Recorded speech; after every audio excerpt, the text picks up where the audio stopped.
Welcome to the fifth video in this series of my experience at the 2024 TransContinental race. This video begins at the start of the first mandatory parkour at the base of Mango Kart Peak, which is at 2,000 meters in the country of Slovenia. From here, I will descend a precipitous 1,500 meters to the Soka valley floor, which teemed with tourists looking for adventure-filled activities such as whitewater rafting on the emerald-colored Soka River. The tranquility on the valley floor was a sheer contrast to the white-knuckle fear that I had experienced on the descent from the Mangot Peak.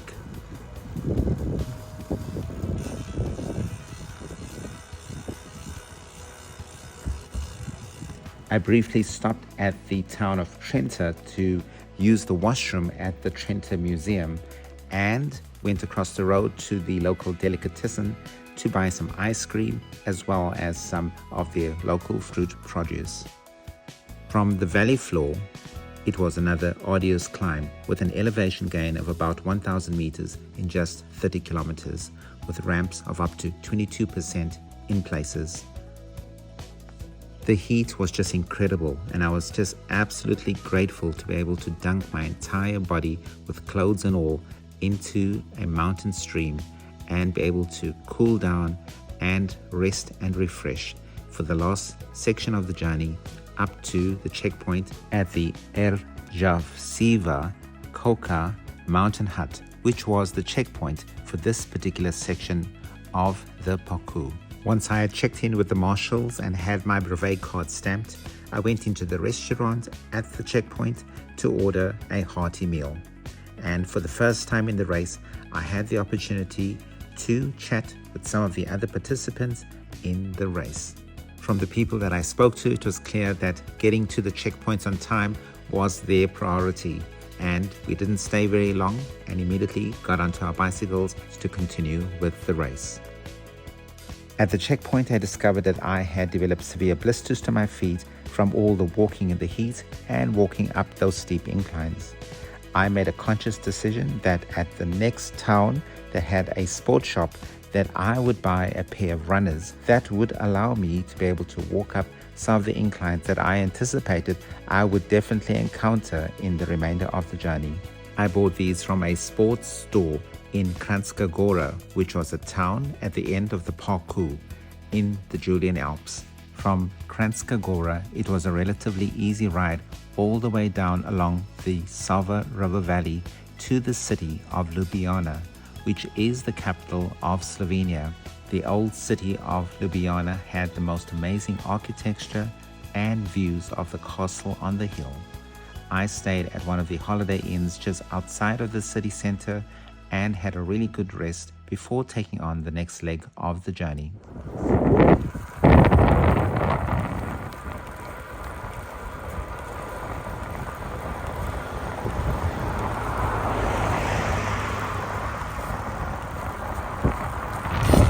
So that was the beautiful city of Ljubljana. Really friendly, helpful people. I'm really grateful to all of them. Thank you so much. I'm a little bit late, but I'm finally on my way to Croatia and then to Bosnia. Hopefully I'll be able to get there before the end of the cut-off time. I had a good breakfast, bit of coffee, so it should be good. Pump my tires up. Definitely got a leaky front tire that seems to be losing air all the time, so could be an issue. Gotta keep a watch on that. Okay, speak to you again later. Bye. As I proceeded east from Ljubljana, I became increasingly paranoid about passing through an uncontrolled border crossing. I had heard about other riders being given significant time penalties for not passing through official border points, and this was top of my mind.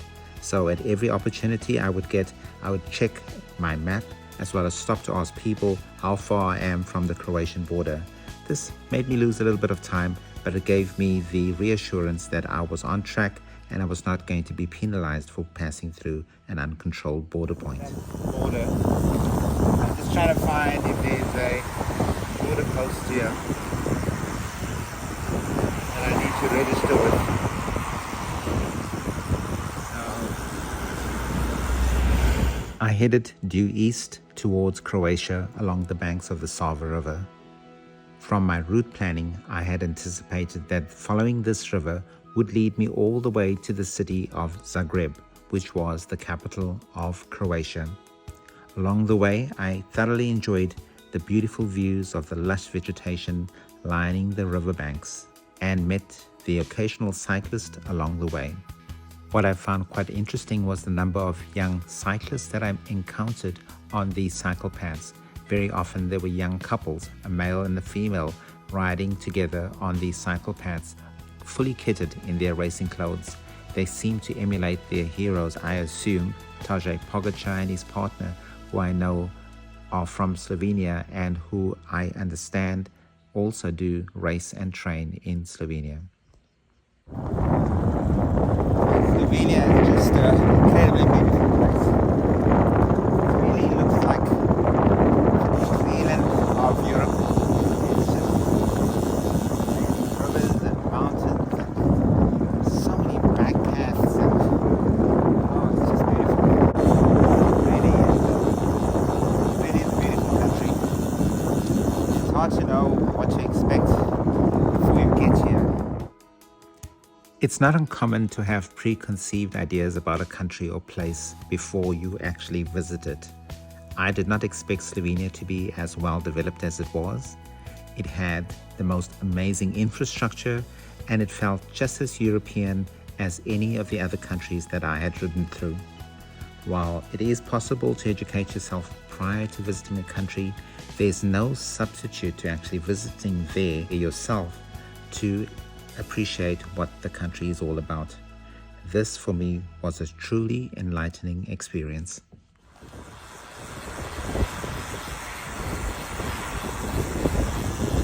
So I've just entered Croatia and I went through the border post at Slovenia and Croatia and it says no border post. So I'm hoping that was still a legal border crossing, but I don't have anything stamped in my passport, so I don't know what's happening. Maybe I'm gonna get a fine for that. Let's see when I get to the next border post. I have entered legally or not. Oh shucks.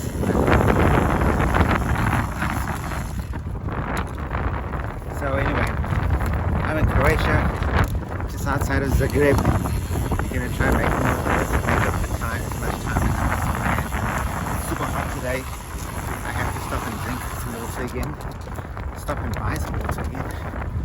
So, look for a gas station. See where I can fill up.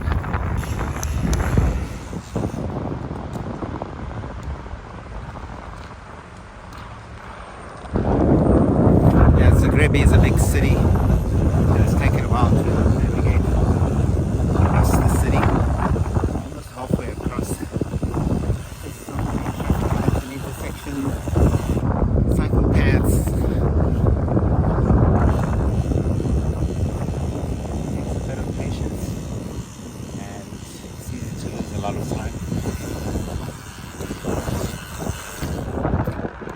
So I've just had my first mechanical of the ride.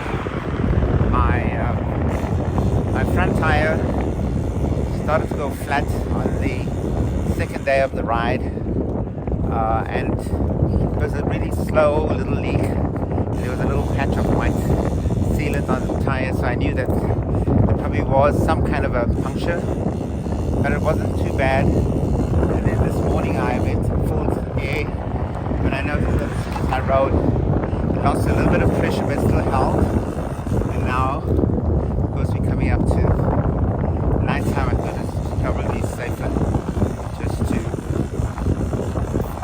top it up with a bit of air just to make sure.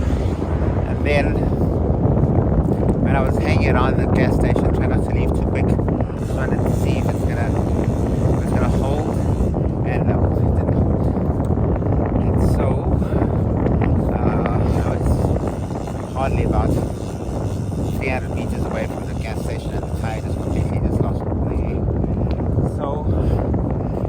situation. I'm doing what every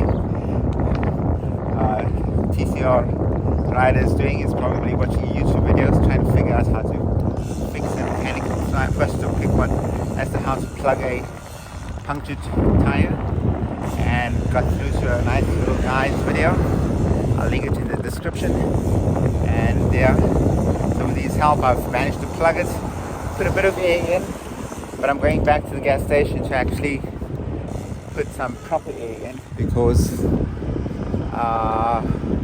yeah, I want to just make sure that the tire pressures are right before I leave. The rear tire seems to be good. I put 4.5 bars in this morning and it still seems pretty strong. The front one, it seems to be holding with a little bit of tire pressure that I've put in already. But I'm going to inflate it to 4.5, and then fingers crossed, hope that it holds. I don't have the tools to check the ends of the plug, so hopefully it's going to hold.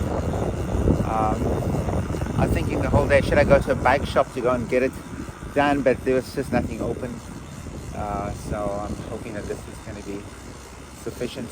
Okay, I'll quickly just fill in some air and I'll tell you what happened. I don't want to speak too soon, but it looks like it is holding some air. I put 4.5 bars and I've gone past the place where it popped the last time, so hopefully it seems to be good. So fingers crossed. As I made my way east through Croatia, I went through lots of small rural towns. These towns were all abuzz with wedding activities, and what was characteristic was that there were parades of cars all waving the Croatian flag on their way to the wedding ceremonies. However, darkness soon fell upon me, and before I knew it, it was the middle of the night. Interesting how some places run through absolutely buzzing, big wedding celebrations and festivals and after parties, but at the same time other parts are completely quiet. We have 60 kilometers to go to Slavonski Brod, so yeah, hopefully we get there sometime early this morning. It's be nice to get a bit of a sleep as well. Yeah, but this I don't know the name of this town, but it definitely is very exciting, active town, and it is now at 10 to 1 in the morning. So yeah, this is the place to be if you want to have some excitement. By now, I had ridden for almost 24 hours. I had left the city of Ljubljana in Slovenia at about 7 o'clock the morning before, and ridden to Zagreb, the capital of Croatia, and then proceeded all the way east to the city of Slavonski Brod, which was on the border of Bosnia. I checked into the Art Hotel at about 5 a.m. that morning. They were super accommodating and gave me a room at that time, and this allowed me to have a bit of a rest before heading off into Bosnia. And I hope you will join me in the next edition of this series of videos. Until the next time we meet, please ride safely.